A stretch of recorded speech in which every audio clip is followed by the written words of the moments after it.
and I'm on the app inside or on my iPad in the Google Drive. This would work from a computer too. You just need to go to Google Drive on the URL. So you're going to press on sign in, and it will automatically take you in because you're already linked to another account. So how we do this is sometimes kids do not understand that if they turned an assignment into the Google Classroom, once they turn it in, the teacher receives a copy and they have a copy and they don't really understand where the copy went. So in the corner, I'm going to go to where it says search in Drive, and I'm just going to press on recent, all the recent things that I have. Now I can go back here again and you can see all the different things. Now on the bottom, see how there's 3 little dots? If I press on that, that shows my workplaces, things that I've been working on. I can keep that information if I want to.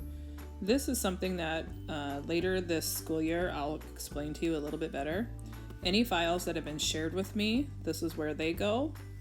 And you can see all the things that my son has edited. You can see everything there. You also can press on this folder. That's really where you want to press. So you can see that all the different copies of Josh's work, and then you also can see there's a folder called Classroom. So I'm going to tap on the Classroom folder and open that up. So when you have a Google Classroom account, it keeps a folder for everything that you've ever done. Okay? So if I'm looking for techies, so he should have one called Stephen Allers Techies, and when I double tap it, it will show all of his work that he has turned in. So you probably likely have your fact sheet in there. You can see right here that Josh's fact sheet that I first gave him is a Google Sheets app. You can see that because it shows a green with a plus on it. That's the file that I shared with him. The little icon showing people means I shared a copy with him. The one next to it that shows his information, this is the actual file. So if you can't find your file, that's where it's at. Now, back here, I want to just go step back here a minute. He has, like here he has Taubert's Techies.